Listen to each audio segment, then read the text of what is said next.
Ay mga guys, magandang araw sa inyong lahat. Magandang umaga, magandang tanghali, magandang hapon, magandang gabi. Magandang araw sa inyong lahat. Saan man kayo naroon, magandang araw sa inyong lahat. Muli na naman tayo mag-update sa ating Dolomite Beach at Manila Bay.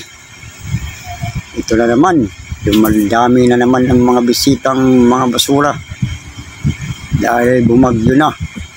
Nag-umpisa na ang unos-unos, kaya marami ng bisita na mga basura sa mga nanggagaling yan sa mga embonal, sa mga ilog, sa mga kalapit karagatan. Ayan ang ating mga tinatapon.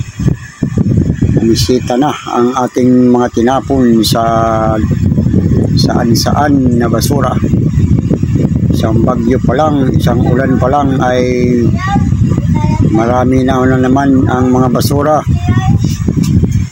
Marami na naman basura sa ating Dolomite Beach sapagkat yan ang mga tinapon ng mga tao na walang disiplina sa ating kalikasan.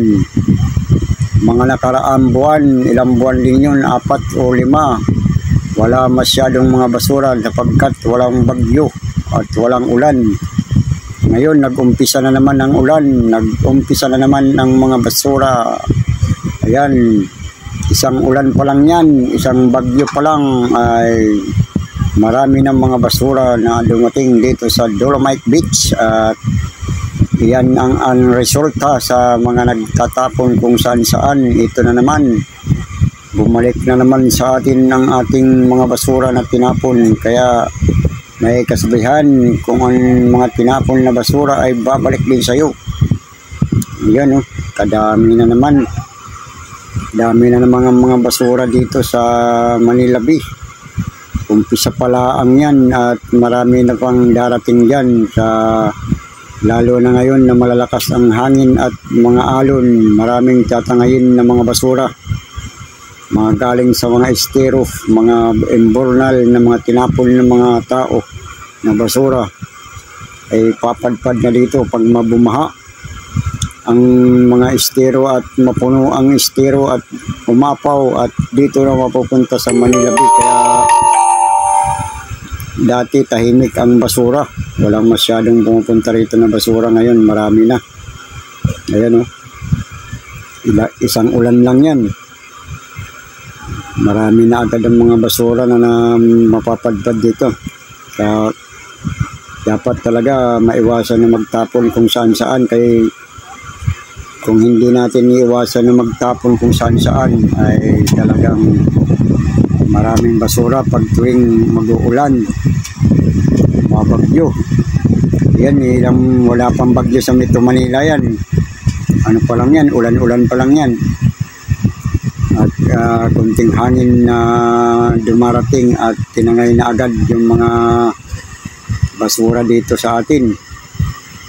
Kaya dapat mag-ingat-ingat tayo sa mga basura na hindi natin itapon. Ayan, ang daming mga basura. Kaya yan talaga ang magiging resulta dito sa Dolomite Beach kapagkat marami talaga ang mga nagtatapon ng mga basura. Kaya hindi talaga maiwasan. Kaya hindi rin maiwasan na may mapadpad dito sa Dolomite Beach sapagkat marami rin ang nagtatapon ng mga basura.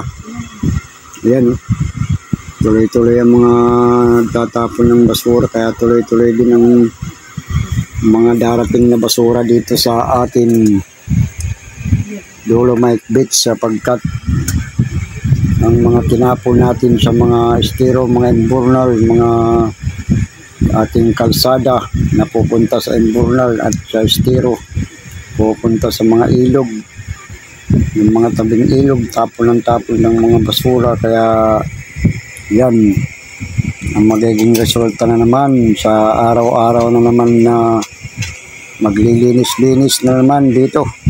Busy na naman yung mga tagalinis dito sa atin, sa lahat ng mga magbo-volunteer sa paglilinis. Busy na naman, marami na naman kayong lilinisin sapagkat marami na naman ang mga basura. Unang ulan pa lang yan, unang ulan na marami nang dumating na mga basura.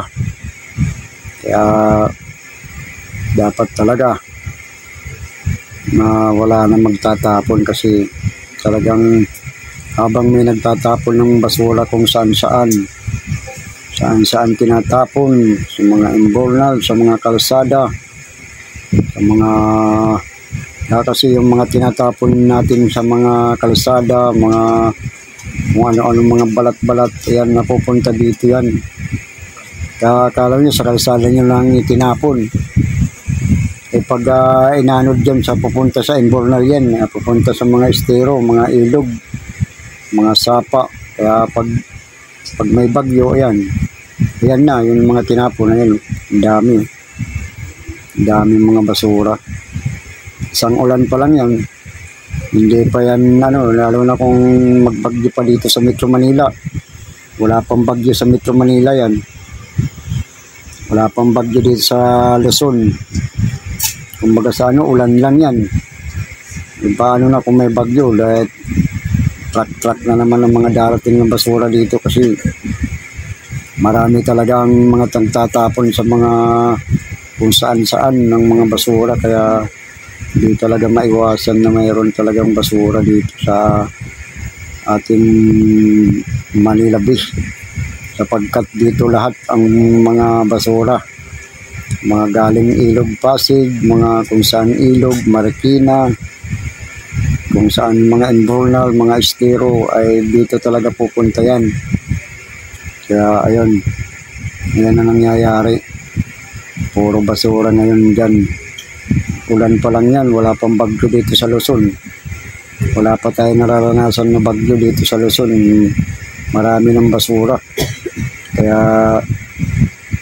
ayan, lalo na kapag may bagyo na dito sa Luzon, yan, wala pang bagyo yan, dami ng mga basura na tinanay. Ayan, ulan lang yan, wala pang bagyo yan. Kung lalo na siguro pag maulan na yan, alam mo, nagiging talaga dyan yung mga nagtatapon ng basura. Kasi kung wala na nagtatapon ng basura kung saan sa mga kanal, mga kalsada, mga ilog, wala nang mga basura na darating dyan. Wala, hindi maiwasan na magtapon. Talagang kaugalian na ng mga Pilipino na sa ugali na yata ng mga Pilipino na magtapon ng mga basura kung saan. Kaya yan ang nangyayari sa atin, yung mga basura, ang dami. Kaya ayan, dami niyan, dami mga basura ngayon. Ulan pa lang yan, wala pang bagyo dito sa Central Luzon, wala pang bagyo sa Metro Manila, lalo na siguro pag may bagyo yan. Ano, dami ng mga basura. Kaya hindi talaga maiwasan ng mga may basura dito kasi talagang mayroon talaga nagtatapon ng mga basura kung saan. Kumain ka lang ng tindi, kumain ka lang ng biskwit, tatapon lang sa kalsada. Ayan, yung tinapon mo sa kalsada, hindi naman lang yan dyan mag-i-steady. Pupunta yan ng imbornal at pupunta sa mga ilog, mga sapa, mga estero. Yan, kaya pupunta rito sa karagatan kung saan galing. Yung mga ibang karagatan din, yan, may mga basura yan, mapapadpad din dito kung saan mapupunta. Kaya